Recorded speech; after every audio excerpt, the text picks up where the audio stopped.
புதுயுகம் நேயர்கள் எல்லாருக்கும் அன்பான வணக்கம். இது குட்டி ஸ்டோரி.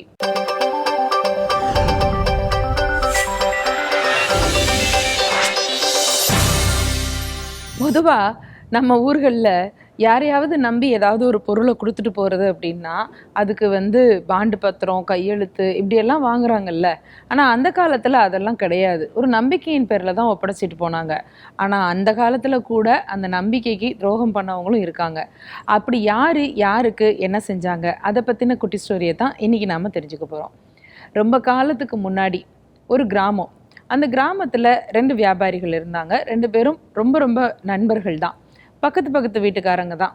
அப்படி இருக்கிற போது இந்த ஒரு வியாபாரி என்ன பண்ணார், மூத்தவர், அவர் கொஞ்சம் பெரியவர், அடுத்த ஆள் கொஞ்சம் வயதில் இளையவர். இந்த மூத்த வியாபாரி அவருடைய மனைவிக்கு கொஞ்சம் உடம்பு சரியில்லாமல் போயிட்டே இருந்துச்சு. அதுக்காக ஒரு வைத்தியர் என்ன சொன்னார், பக்கத்து மாநிலத்துக்கு போங்க, அங்கே சில மாதங்கள் தங்கி வைத்தியம் செஞ்சிங்கன்னா அவங்களுக்கு வந்திருக்கிற நோய் சரியாயிரும் அப்படின்னு சொல்லியிருந்தாங்க. இவர் என்ன பண்ணார், சரி வீட்டை இவ்வளோ பெருசாக இருக்குது, அதை பூட்டி போட்டுட்டு போகணும். அவர்கிட்ட முக்கியமாக என்னென்னா 50 இரும்பு கலப்பைகள் இருந்துச்சு. அன்றைக்கெல்லாம் ஏர் உழுது தானே பண்ணிகிட்டு இருப்பாங்கல்ல, அதனால் கலப்பைகள் நிறைய இருந்தது. கிராமத்தில் யாருக்கு கலப்பைகள் வேணும்னாலும் இவர் அவங்களுக்கு வாடகைக்கு விட்டுட்டு இருந்தார்.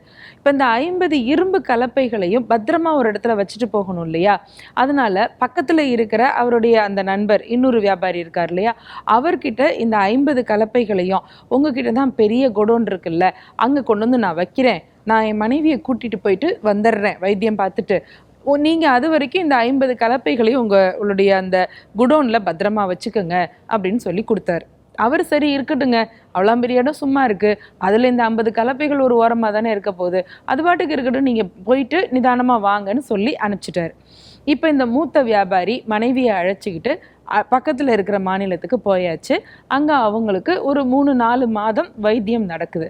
நோய் சரியாயிடுச்சு. இப்போ அவங்க 2 பேரும் திரும்ப வர்றாங்க.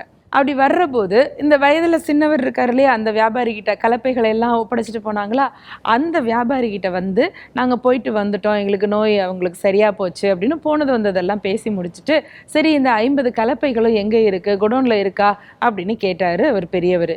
அப்போ அந்த சின்னவர் சொன்னார், கலப்பையா, அதை ஏன் கேட்குறீங்க, நாடே கெட்டு போச்சு, என்னென்னவோ நடக்குது, இந்த கலிகாலத்தில் எப்போ எது நடக்கும்னே சொல்ல முடிய மாட்டேங்குது அப்படின்னு அந்த சின்னவருடைய மனைவி புலம்ப ஆரம்பிச்சாங்க. ஏம்மா என்னம்மா நடந்துச்சு நாட்டில் அப்படின்னு இவர் கேட்க, இங்கே வாங்க நான் உங்களை கூட்டிகிட்டு போகிறேன் அப்படின்னு இந்த குடோனுக்கு கூட்டிகிட்டு போகிறாங்க. அங்கே பார்த்தா 50 இரும்பு கலப்பைகள் இருந்த இடத்துல சில எலிப்புழுக்கைகள் மட்டும் அங்கங்கே கடந்துச்சு. இது என்னம்மா அது, கலப்பையெல்லாம் காணும், எலிப்புழுக்கையாக இருக்கே அப்படின்னு அதிர்ச்சியாக அவர் கேட்க, அதுக்கு அந்த அம்மா சொன்னாங்க, அதை ஏன் கேட்குறீங்க, எங்கேருந்தோ காட்டுக்குள்ளேருந்து 4-5 எலிகள் வந்துருச்சு, இந்த எலி பூரா அது இரும்பு கலப்பையவே கடிச்சு தின்னுடுச்சு, எங்களால் அதை ஒன்றுமே பண்ண முடியல, பாருங்க எலி வந்துட்டு போனதுக்கு சாட்சியாக இது எலிப்புழுக்கையாக கிடக்கு பாருங்க அப்படின்னு அந்த அம்மா சொல்லிட்டுருச்சு. இவருக்கு நம்பவும் முடியல, நம்பாமல் இருக்கவும் முடியல. அது எப்படி எறும்பை போய் எலி திங்குமா, எலிக்கு அவ்வளோ வலுவான பற்கள் இருக்கா அப்படின்னு யோசிச்சுக்கிட்டே இருக்கிறாரு. ஆனால் நண்பனோட அந்த நம்பிக்கைக்கு இவர் ரொம்ப நம்பிக்கை வச்சுட்டாரு. அவர்கிட்ட கேட்க முடியல. வீட்டுக்கு வந்துட்டாரு. கொஞ்ச காலம் போயிட்டே இருந்தது. அந்த ஊருக்கு பக்கத்து ஊர், அதாவது இவரோட மனைவியுடைய ஊரில் திருவிழா வந்துச்சு. இந்த திருவிழா ரொம்ப ஃபேமஸான திருவிழா, ரொம்ப அற்புதமாக இருக்கும், ரொம்ப விமர்சையாக நடக்கும்.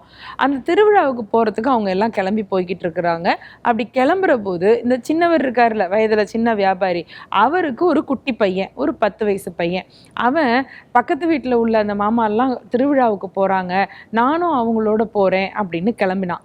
இப்போ இந்த சின்னவர் என்ன சொன்னார், இந்த பெரியவரை பார்த்து, நீங்கள் என் பையனை கூட்டிகிட்டு போங்க, கூட்டிகிட்டு போயிட்டு பத்திரமா கூட்டிகிட்டு வந்துடுங்க, 2-3 நாளில் வந்துடுவீங்க தானேன்னு சொல்லி அனுப்பிச்சாரு.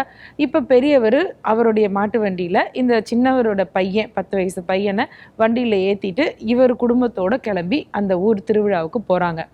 போனால் அங்கே திருவிழாவில் ஜாலியாக இருக்காங்க, எல்லாம் சுற்றி பார்க்குறான் அந்த பையன், விளையாடுறான், கோயிலில் அந்த விசேஷத்துல எல்லாம் கலந்துக்கிறான். 2 நாள் போயிட்டு வரோன்னு சொன்னவங்க 5 நாள் அந்த திருவிழாவில் கலந்துட்டாங்க. இப்போ திருவிழா முடிஞ்சுது, திரும்ப வர்றாங்க. திரும்ப வர்ற போது எப்படா அந்த பையன் வருவான்னு யார், சின்னவர் வியாபாரி காத்துக்கிட்டு இருக்காரு. 2 நாளில் வர்றேன்னவங்க 5 நாள் ஆயிடுச்சு அப்படின்னு வாசல்லே காத்துக்கிட்டு இருக்காரு. மாட்டு வண்டி நிற்கிது. இந்த வியாபாரி பெரியவரும் அவர் மனைவியும் அங்கேருந்து இறங்குறாங்க. இவர் போய் எங்கே என் பையன் அப்படின்னு கேட்குறாரு.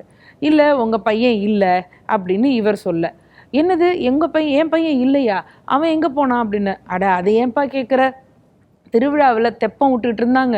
இந்த பெரிய குளத்துல தெப்பம் விடுவாங்களா, இந்த தெப்பத்தில் ஏறி நானும் போகணும் அப்படின்னு உன் பையன் அடம் பிடிச்சான். சரி சின்ன குழந்தை தானே, தெப்பத்தில் போயிட்டு வரட்டும் சந்தோஷமா அப்படின்னு சொல்லி ஏற்றி விட்டேன். அதில் ஏற்றி விட்டா அந்த தெப்பத்தில் அவன் போய்கிட்டே இருந்தான். அந்த குளத்துல கரையில் தவக்கலை இருக்கும்ல, தவக்கலை, ஆமாம் இருக்கும், அந்த தவக்கலை உன் பையனை முழுங்கிருச்சுப்பா அப்படின்ட்டாரு. இப்போ அந்த சின்னவருக்கு அதிர்ச்சி, என்னது தவக்கலை இவனை முழுங்கிருச்சா, அது எப்படி நடக்கும் அப்படின்னு. ஆமாப்பா, என்ன செய்யறதுன்னு தெரியல, நானும் தேடி தேடி பார்த்தேன், அந்த தவக்கலையும் காணும் உன் பையனையும் காணும் அப்படின்னு இவர் சொல்ல.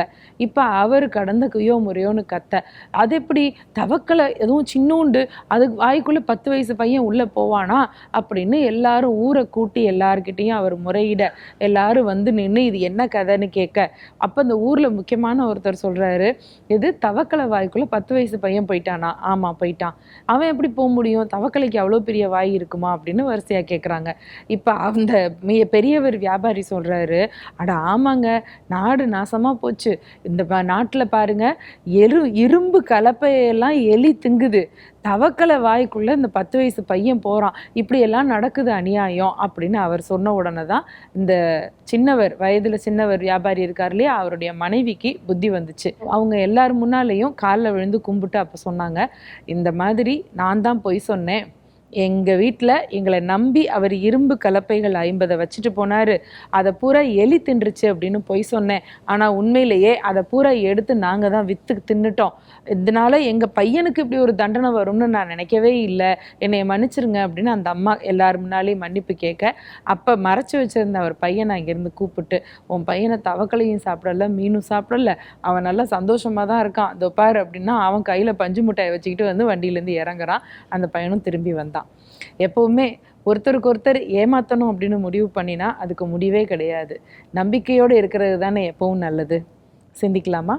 நன்றி.